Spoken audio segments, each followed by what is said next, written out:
ข่อยตั้งหน้าให้ผู้หญิงทุกคนที่จะมาถ่ายทอดเรื่องราวชีวิตคู่ของข่อยครอบครัวของข่อยเป็นครอบครัวน้อยๆแต่เต็มไปด้วยความสุขและความเข้าใจแต่ละมื้อหน้าที่ของข่อยก็คือเป็นแม่บ้านที่ดี แต่บ่ได้เฮ็ดหยังเพราะว่าส่วนหลายผัวของเฮ็ดเบิดบ่ว่าจะเป็นถูเฮือนตากเครื่องล้างห้องน้ำทุกอย่างเลยผัวข่อยเป็นคนเฮ็ดแต่อยู่มามื้อหนึ่งว้าวขอบใจเด้อกรุณาเชียร์ข่าวให้กินในฮอป10 ปี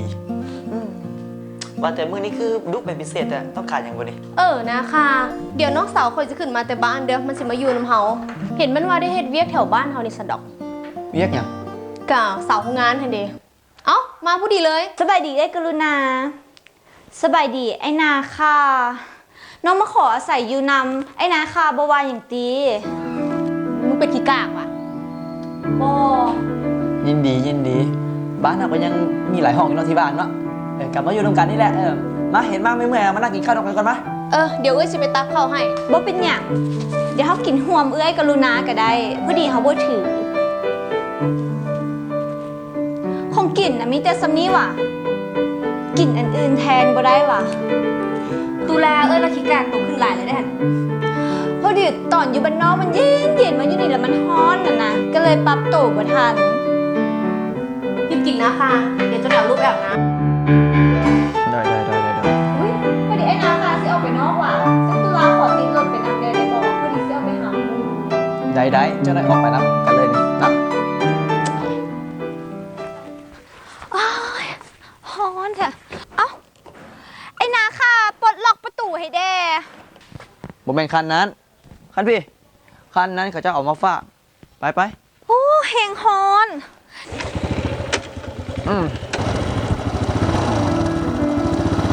มายัดตรงรถ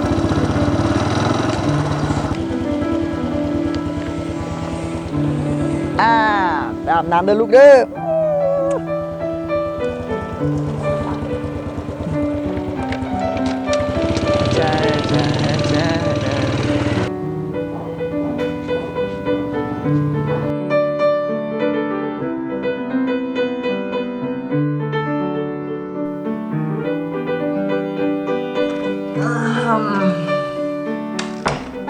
น้องแมงดา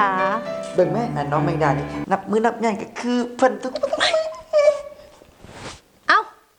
คือมานอนอยู่นี่ตุลามื้อนี้บ่ไปโรงงานหวะตุลารู้สึกบ่สบายอุ๊ยเฮ็ดจังได๋วะอยากอยู่เบิ่งน้องเว้ยนัดหมู่ลิ้นไผสมิกแห่งขาดขาวบ่เป็นหยังเอ้ยไปโลดก็ซั่นเบิ่งน้องเด้ออ่ะอยู่เฮือนน่ะแมงดาไปอยู่นำเอ้ยตุลาไว้เบิ่งน้องเด้อไปทักไปก่อนไปนี่นี่แล้วก็เว้ยเนาะไม่อย่างอีตุลาโอ้ยมึงบ่สบายมึงก็ซอกหายากินเองแล้วว่าคาเวียกอยู่มึงดูเสียพายย้อนมึงนี่น่ะคล้องกูเป็นบ่นี่ซอกหากินเองเด้อเฮ้ยเนาะ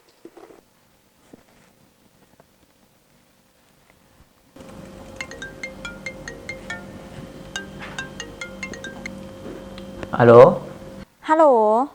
ไอ้นาค่ะตุลาบ่สบายแฮงน่ะโทรหาเอ้ยกับคาลินไพ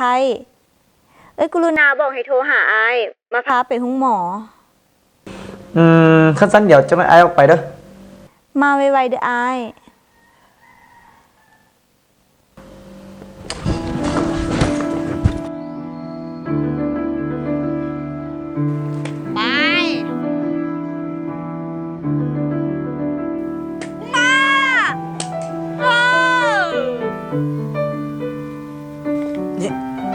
เป็นยังไงบ้างนี่รู้สึกใจสั้นๆแล้วก็คันเป็นบางจุด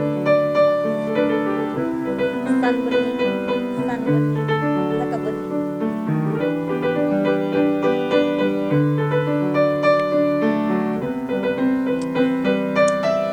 ไอ้นาค่ะ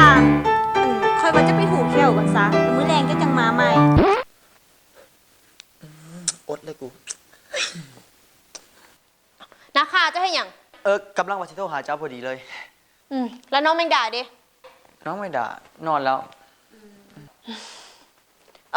ตุลาเป็นจังได๋แน่ล่ะหั่นก็ใครแน่ล่ะอย่ามันดีก็เลยเศร้าไว้ ดีละโอ้ยหาฟาดไว้เนอลิ้นไพ่กระเสีย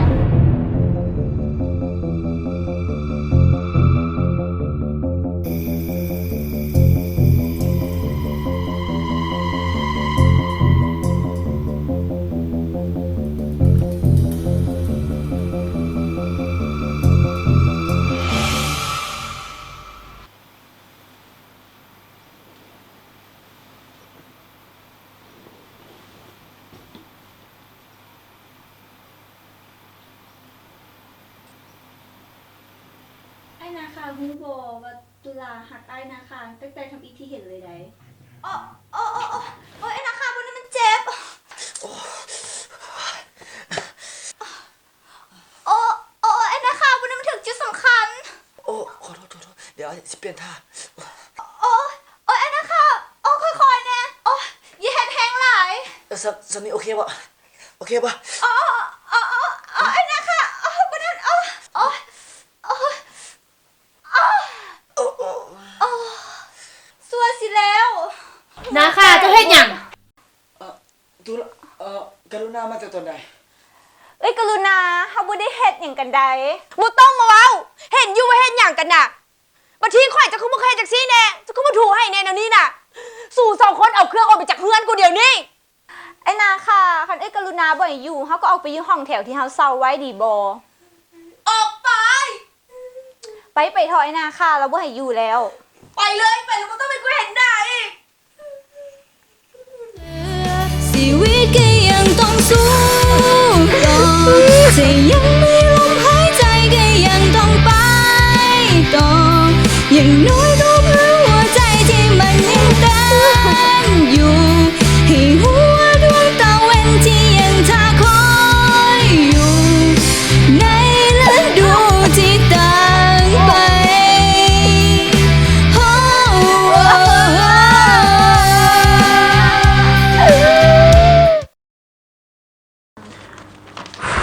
อนเถอะวะ ไอ้นาค่ะค่อยขอเงินในดูอยู่นี่นะฮ้อนก็ฮ้อนแอร์ก็บ่มีค่อยอยากออกไปตากแอร์เย็นๆอยู่ห้างแล้วก็ขอเงินในเด้อ2 ล้านค่อยสิออกไปซื้ออึ่งอ่างมาต้มให้กินแล้วก็ขออีกในเด้อ5 ล้านเพราะว่าตอนกลับยันน้ำมันรถเบิดแล้วก็เอาอีกในเด้อ3 ล้านค่าแป้งถูแควนี่ค่อยซื้อมาให้เจ้าใหม่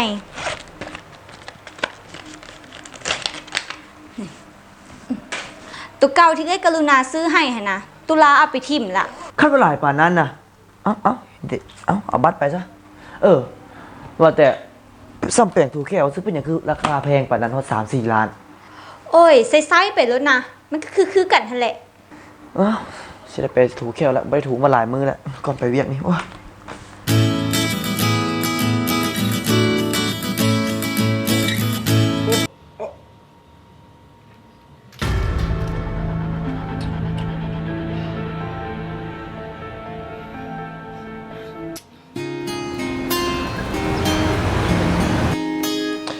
มึงขนอง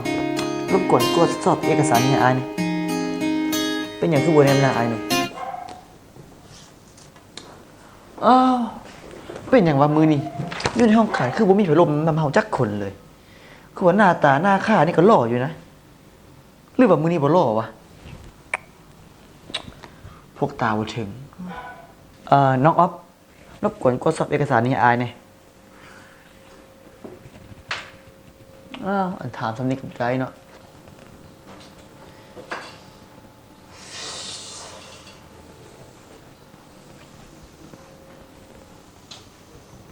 เป็นอะไรนะคะตัวเดี๋ยวนี้ ก็ธรรมดานะไอ้ บ่ธรรมดาปานใดแต่ว่าไอ้กับฮู้ว่าตัวกับเมียมันมีปัญหากันนะแต่ว่าเป็นเรื่องครอบครัวไอ้ก็สิบ่วนดอกแต่ว่าไอ้สิเว้าย้อนความมักแพงซะ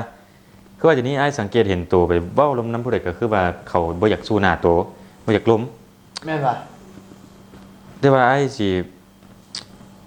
เว้าตรงๆซะสิ่งหนึงที่ไอ้ฮู้นี่ก็ย้อนว่าไอ้สังเกตว่าคือตัวนี้มีกลิ่นปากได้ที่ว่าเฮ็ดเนาะว่าแตะกี้ตัวคือบ่เป็นอันนี้นะ แต่ว่าช่วงหลังๆมันนี่ตัวอยากปากเหม็นได้ว่าเด้ไอ้ฝากไว้ซะนี้เด้อในก็สู้ๆเนาะ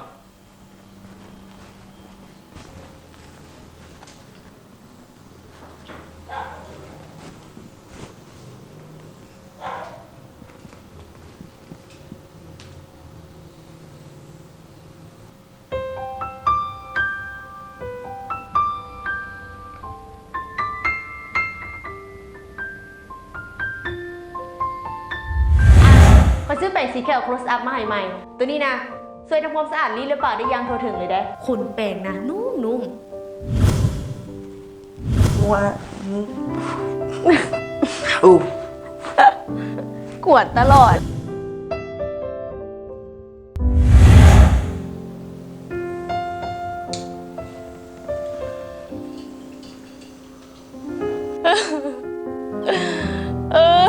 เป็นอย่างมันจะทีมกูบ่ดีมองได้วะบ่ได้ฉันมานางจมให้แบบนี้บ่ได้ต้องเปลี่ยนแปลงตัวเอง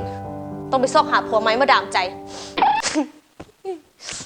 ชีวิตก็ยังต้องสู้ต่อจะยังมีลมหายใจก็ยังต้องไปต่ออย่างน้อย